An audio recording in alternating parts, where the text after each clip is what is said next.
Nordal Lelandais avait reconnu avoir pris en stop le jeune militaire, mais il niait jusqu'à présent le meurtre.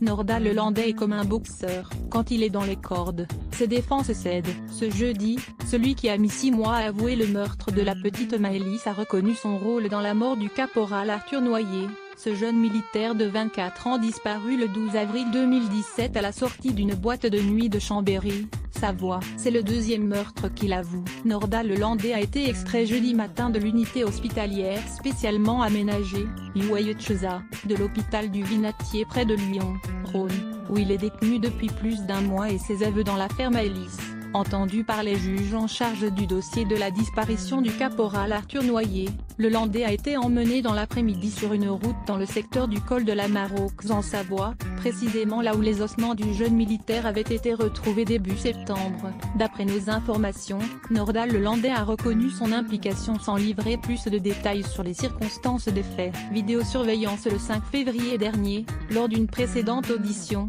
il avait admis avoir pris en stop Arthur Noyer le 12 avril 2017 sur le bord d'une route à Chambéry, avant de le déposer plus loin. Depuis le mois de décembre, Lelandais était mis en examen pour le meurtre d'Arthur Noyer à la suite de la découverte d'éléments troublants, la présence de son taudis sur des caméras de vidéosurveillance autour de la zone de disparition du jeune militaire, mais surtout l'activation simultanée de bornes relais entre son téléphone portable et celui de la victime la nuit de sa disparition. En clair, les téléphones de Lelandais et du caporal Noyer s'étaient suivis dans la nuit. Ces nouveaux aveux de Nordal Lelandais confirment en tout cas les soupçons des enquêteurs. Lors de l'enquête sur la disparition de la petite Maëlys dans un département voisin, les gendarmes de Chambéry s'étaient repenchés sur celle du caporal Arthur Noyer, volatilisée une nuit d'avril 2017.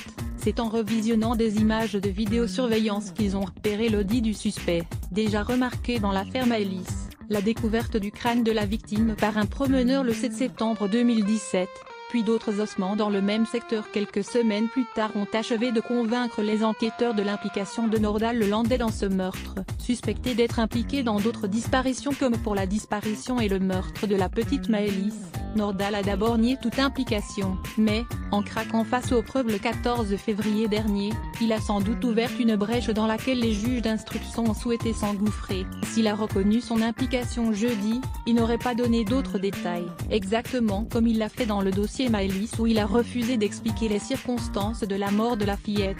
C'est en tout cas le deuxième dossier dans lequel Nordal Lelandais avoue. Longtemps résistant aux évidences, cet ancien militaire au profil trouble est aussi suspecté d'être impliqué dans d'autres disparitions non élucidées dans la région. Plus d'une dizaine de dossiers sont actuellement réétudiés par les gendarmes dans le cadre d'une cellule d'enquête. Et les toutes dernières déclarations du suspect devraient les inciter à poursuivre leurs investigations.